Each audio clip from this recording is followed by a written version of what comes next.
Hello and welcome to Where Life Resumes. I'm Sumed and we have Sidharth with us joining. We have seen Sidharth right through multiple avenues, sports today, Hindustan Times. We have seen him cover sports for so many long years and good to have him back because it's a topic of interest right now. The IPL trade, the IPL retentions and releases, and we will have a look at every single team and how these last few weeks have spanned out. So many rumors surrounding so many different franchises, so many players, and it's finally everything is out there officially published and there are going to be no more changes. So good time to look back into whatever has happened and right to jump in. I think two of the biggest headlines from the weekend has been the fact that Andre Russell and KKR have now parted ways. It's going to be very different to look at Andre Russell not in that purple and gold jersey that we have associated him with for a very, very long time. And the other one, obviously, being that of Mathisha Patirana leaving CSK, because I thought CSK had brought Mathisha Patirana to limelight in a lot of ways. But that association also is not going to continue. So we will look into all of these to start up. Siddharth, with everything that has happened in these two weekends. Uh, Good to see that I think a decent number of trades have happened, good retentions, some surprise releases. How do you look into all of it? I think overall, I have to say that as we are starting with KKR here, I'm a little surprised that for the very first time in a long time, we are not going to see Andre Russell in the KKR jersey, and that is, I think, going to be a very emotional moment for the KKR fans also, because when they also step onto the field alongside the team, it's going to be a very different setup altogether. Because KKR, just like CSK, they have released a lot of players. There have been a couple of trades also, and that's where I think it's going to be the formation of the new core, the new structure. I think just to mention Sanju Samson going to CSK, I think it's a great move because after what really transpired last season, he was really looking to be a part of the franchise who are a little more stabilized. And apart from that, I think one of the traits that I really liked was Rajasthan Royals occupying the services of Yonavan Pereira from Delhi Capitals. I think it's a smart move. I'm telling you, it's a bloody good move because Yonavan Pereira has been doing very well across the T20 circuit. He is, in a way, a T20 mercenary. So to have him at a price of about 1 crore or so, I think it's a steal because one thing is for sure that someone like Pereira, had he gone into the auction, I think things would have been completely different. So overall, I think it's kind of funny, if you look at it, Sumit, that usually when it comes to either the mini or the mega auction, the teams that always looked the most unsettled were RCB and Punjab Kings, and now for the very first time maybe in 17 or 18 years, it's the other way around. RCB, Punjab, they're pretty much set, and you talk about CSK being the multiple time IPL winners, so is the case with KKR. They have the most humongous purse, so far in this mini auction. So it's kind of funny to see, tables just, turn in that particular way. But yeah, that's what makes the IPL exciting. That's what makes the auction exciting. But to not see Andre Russell in KKR and Ravindra Jadeja in CSK, I think it's going to be emotional. Bang on, Siddharth. I think KKR and CSK have been those heavyweights who have had consistent runs, but this time around they will be there to almost have a renewed look to their side, and it will be interesting how that auction dynamic spans out. But first and foremost, starting with KKR, we talked about how surprising Andre Russell's release is, but I also thought it was interesting to see Quinton de Kock and Rahmanullah Gurbaz both being released. That means they will be there for an overseas wicketkeeper slot. And also to add on, if they have released Venkatesh Iyer, irrespective of whether Venkatesh Iyer comes back or not, it's freed up as much as 65 crores in their kitty, which means KKR will decide which players they want and they can have the services at will. And it will also impact so much of auction dynamics. It's going to be interesting to see. They have had good retentions as well, make no mistake. So it's a good side shaping up. But how do you look at Kolkata and what do you feel? How is their auction going to be like? I think you spoke very well about the fact that they have released someone like a Quinton de Kock, who's a seasoned campaigner, Ramanullah Gurbas. So obviously they would need an overseas keeper there. But I think you look at the core of KKR, you have the likes of Ramandeep Singh, there is Rinku Singh, Ankush Raghuvanshi, Ajinkya Rahane for that matter, and there is Manish Pandey is also there who has also played for KKR for a long time. Then there is Ramandeep Singh too. So I think overall, if we take a look at the batting, I think the core is pretty much set. So despite all the releases that they've had with the likes of Russell going, no QDK, no Ramanullah Gurbaz, I think KKR still have a pretty stable unit. So a lot of good things to look forward to as far as the auction is concerned. But then I think to have that kind of a core, and maybe they'll acquire the services of Venkatesh Iyer once again. I think KKR could be on the road to becoming a complete unit heading into IPL 2026. Yeah, and also we also have likes of Varun Chakravarti who will dictate a Yeah, lot when it comes to the ball. So that also creates a huge difference. Just an outside note, I had heard Varun Chakravarti was the captain of Tamil Nadu in the recent Syed Mushtaq Ali. he was. Maybe Varun Chakravarti is a leadership option that they might look at, a surprise one. We never know. That would be an interesting one to see.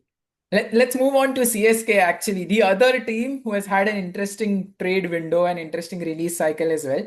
And they have let go of the players that they trusted in so very much. Ravindra Jadeja, Sam Curran, Devon Conway, Rachin Ravindra, Mathisha Patirana.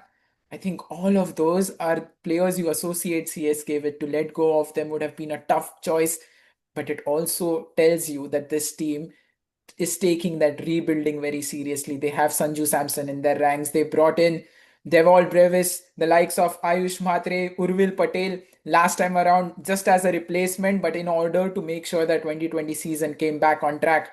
How do you see them shaping up? Because for CSK, this auction might be the most important about around these 10 teams. Yeah, absolutely. I think you talk about the young players that they have in their ranks. I think it could be one of the most interesting top six that you'll see in this, IPL 2026. There's going to be Urbil Patel, Ayush Matre, Ruturaj Gaikwad, Sanju Samson, Shivam Dubey, Devon Brevis. I think you talk about this top six on any given day in any T20 team. I would want to have these kind of players. But the point here is not about all the exciting players that CSK have. I think it's about how you fill in the shoes of someone like a Ravindra Jadeja, who has been your X factor and important player for well over a decade for the Chennai Super Kings. Then there is Sam Curran also, who has been pretty on and off, as far as his form is concerned. But then you need to replace these two all-rounders, and that's where the biggest challenge for CSK will lie, because you don't really know how many players are really going to be there, or how many effective players are really going to be there in the auction. So that's one of the challenge. Secondly, I think you talk about some of the Indian batters that they had last season. There is Deepak Huda, who could not really do well.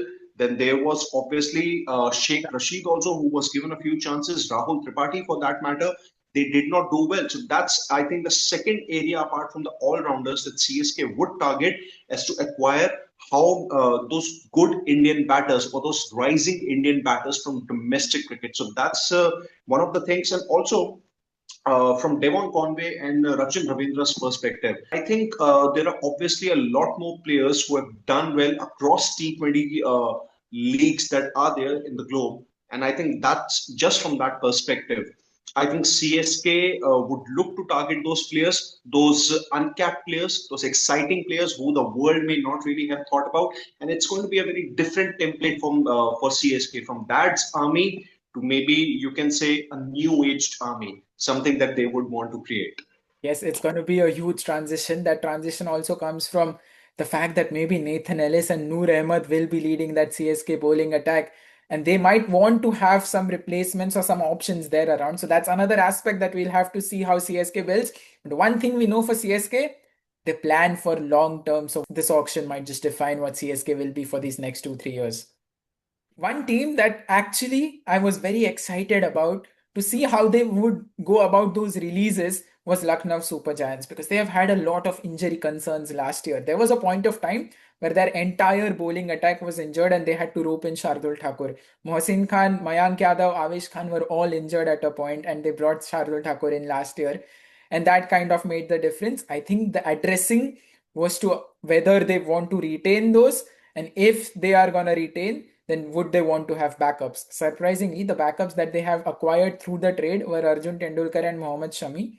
One very young to cricket, but the other also a little bit injury prone. So interesting in that sense, but they have let go of someone who they have trusted for a long time. Ravi Bishnoi is not going to be a part of Lucknow Super Giants. David Miller has also been let go. Akashdeep has been let go.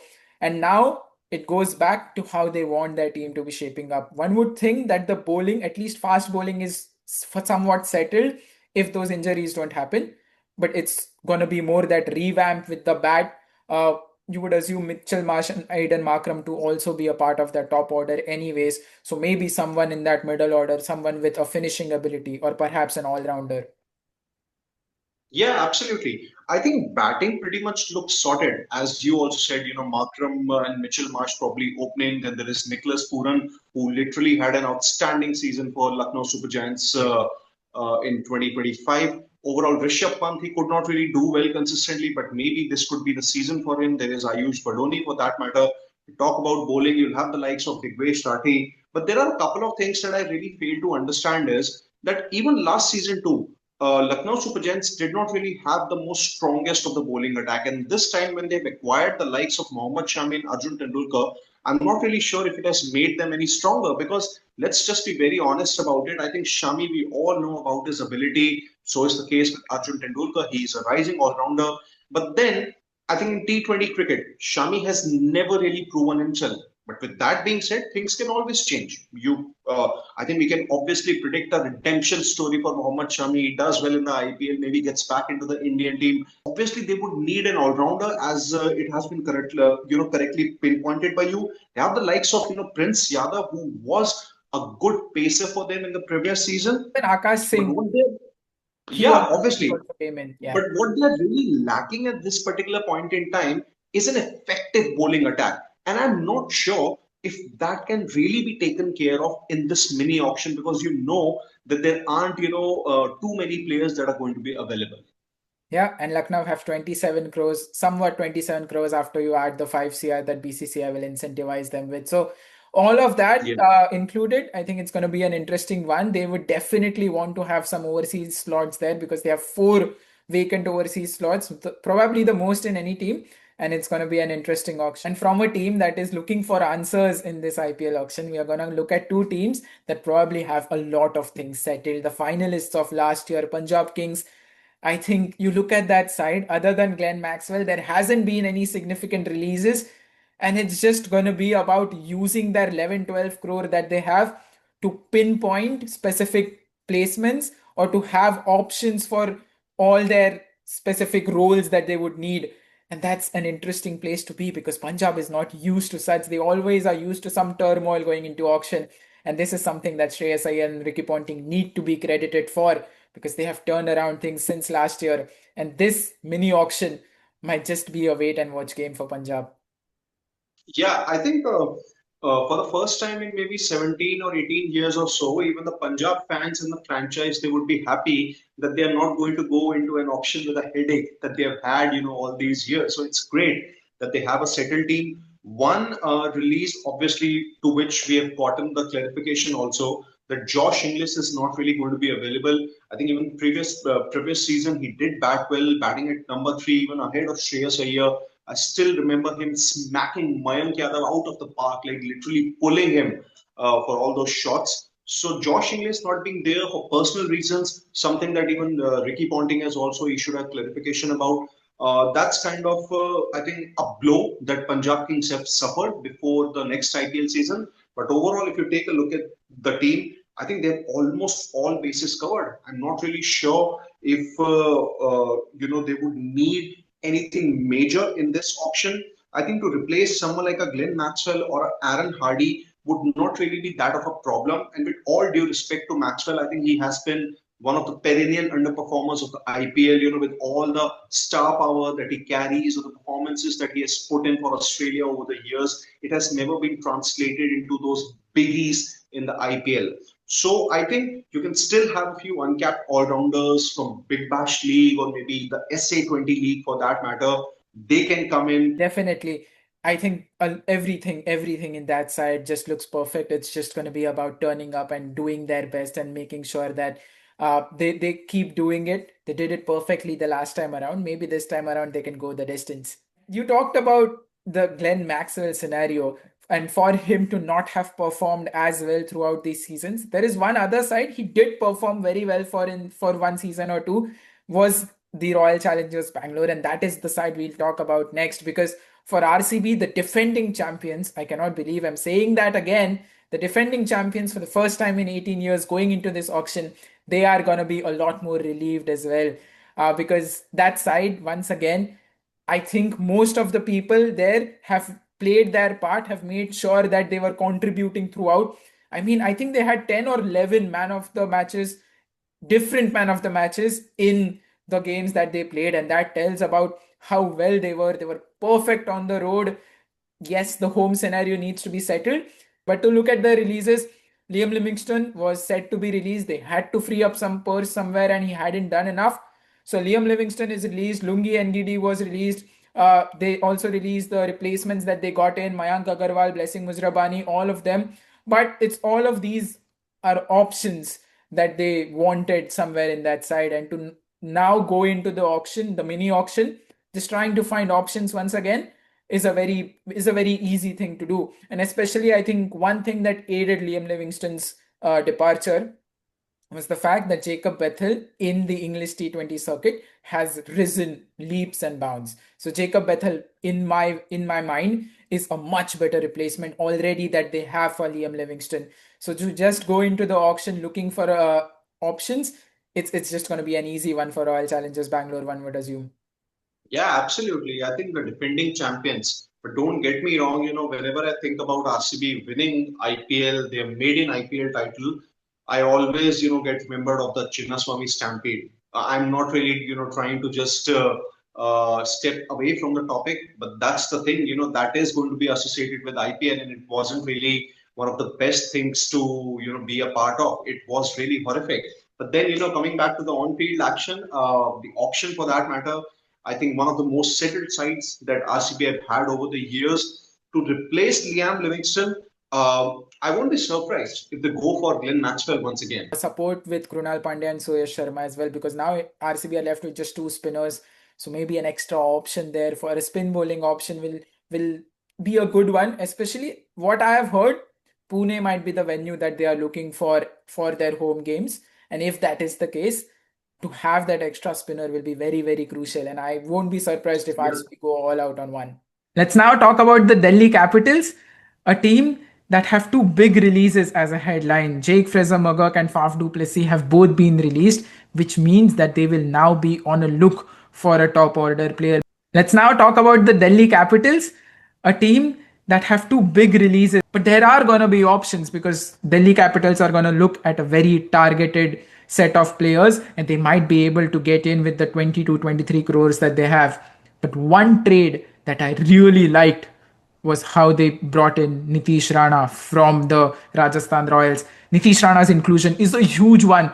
I thought he was a little underused at Rajasthan just because of the batting lineup, but in Delhi he might find a very good place. And make no mistake, he is a Delhi boy in and out. So he knows that conditions, he knows the team, he knows the ground, and it's going to be a very perfect match for him, one would assume. How do you look at Delhi side? Yeah, absolutely. I think releasing JFM did make sense because he was really found out after he had a breathtaking first season in the IPL. That obviously was his maiden season. It did make sense. I think to release Faf du Plessis, who also was your vice captain, I think that's a harsh move, to be very honest, because Faf brings all that energy and experience to the field.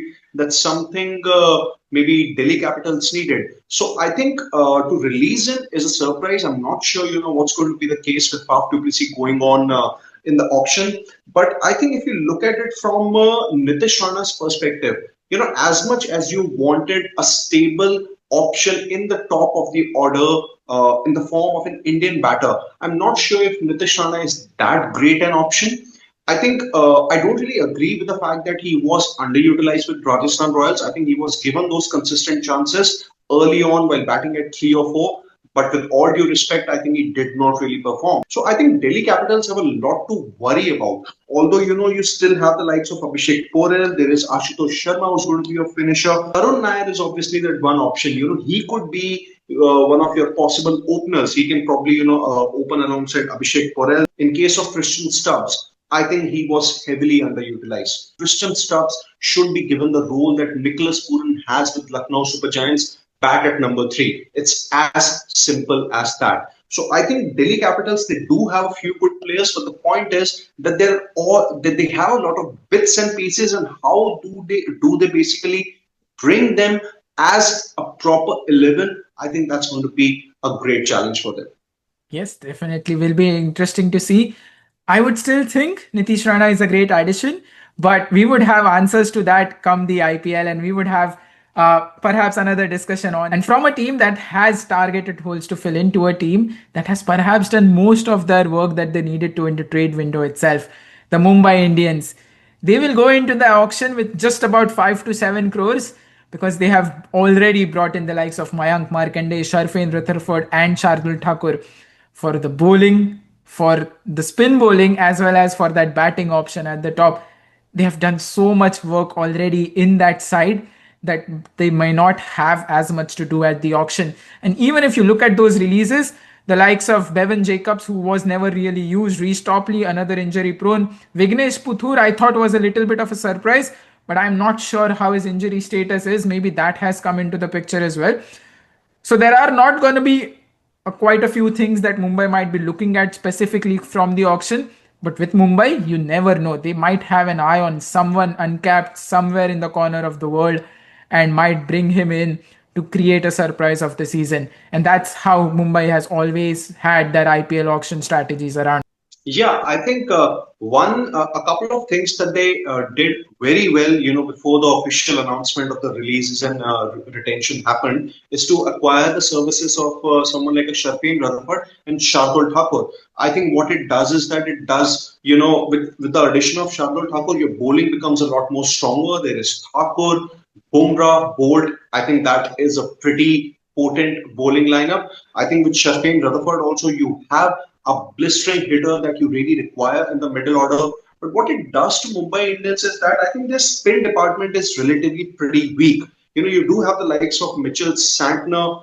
There is obviously, going to be Will Jacks. There is Mayank Markande, who has, previously played for Mumbai Indians, if I'm not wrong. So, but I think that experience factor is missing. Karan Sharma has also been pretty on and off, with regards to his form. How do they figure out a way to have someone who could be an uncapped but a great addition for them, as far as their spin department is concerned, or maybe the middle order is concerned? I think that's going to be a challenge. But let's see. Mumbai Indians have always, come out on top, in these kind of challenges. So maybe, it could be once again come 2026. Yeah, and it's ironic because last year, if you remember, it was Karan Sharma's dismissal of Karun Nair that single-handedly was the pivotal point in Mumbai's journey of the IPL. So Yeah. things can still work out for them because Mumbai is always known to get their things sorted pretty easily, even if it's in the middle of the tournament. And as we all think, I think for Mumbai Indians, this auction is just going to be one to relax and just to enjoy and maybe have a player or two in their ranks. Now let's talk about the Rajasthan Royals. For Rajasthan Royals, a lot of their work was done in the trade window and it would have been a difficult one. Letting go of Sanju Samson was going to be very, very heavy for Rajasthan. But once that decision was made, I think things had to fall into perspective and they might have been benefited in a way to have Ravindra Jadeja, Sam Curran both back in that trade in Rajasthan. It will add a lot to their all-round department. They'll have the left-arm spinner option. They'll have a fast bowler as well who is very well capable with the bat. Maybe at the top, maybe in the middle order, wherever Sam Curran can slot in very well. And they've also brought in Donovan Ferreira for Nitish Rana, a swap with the Delhi Capitals, and that's also something which might benefit Rajasthan in a way. But getting the foreign players also meant that they had to let go of a few. So they have let go of Mahesh Tikshana, Vanindu Hasaranga, and Fazal Faruqi in there. And that means that Rajasthan Royals in the auction might not have enough space for overseas players. So it's very clear they are only going to be on a lookout for an Indian, perhaps a right-handed Indian, because there are a lot of left-handers already in that side with Vaibhav Suryavanshi, Yashasvi Jaiswal, you have Shimron Hetmeyer, you have Ravindra Jadeja, Sam Curran in there now as well. So it's going to be interesting. But Rajasthan Royals, once again, are up for a huge, huge change in their perspective and their lookout. And make no mistake, there has been a very, very significant change in the entire support staff that Rajasthan works with. Yeah, absolutely. I think one of the players that could really be a game changer for Rajasthan, this time around, it's going to be one day Pretorius. I think who has had a good season for the SA20 also is doing well for whatever chances that he has gotten in Test and ODI cricket as so far. So I think one day Pretorius could be a game changer player for them. Overall, I think with Fazal Ak Faruqi, Mahesh Dekshana, Vanedu Hasaranga, I think they were underwhelming to say the least. So it did make sense to release them. Rajasthan Royals, despite not having the likes of Sanju Samson or Nitish Rana, I think they still have a pretty good team. But the point here is that who is really going to be the captain, who is really going to be that binding force in that team? Is it going to be Jadeja? Is it going to be Parag or Jaiswal? You don't know. I'll throw in another name, Dhruv Jurel, because he's risen up very, very well in these past few years. Possible. Maybe Dhruv Jurel, and that's exactly what I wanted to come down to, because that captaincy is the one thing that they'll have to find out. But it's gonna be more on the think tank than anyone else, and it's going to be exciting to see how whoever is elected as the captain brings the team together, because that's one thing that they definitely missed last season. Another team that was a little bit underwhelming last year was Sunrisers Hyderabad, because they went with a template that they either go berserk or they go home, and they went home most of the times, because for a team that scored in excess of 250 very easily was the same team that also got all out in 120 as well. So it was a mixed season for them, and under Pat Cummins, under a very specific motto of playing for strike rate and playing to create an impact, they somewhere let go of the shape of that side, and that's something that they would want to bring back. In their retentions or the trade outs for Sunrisers, they let go of Mohammad Shami. They also let go of Adam Zampa.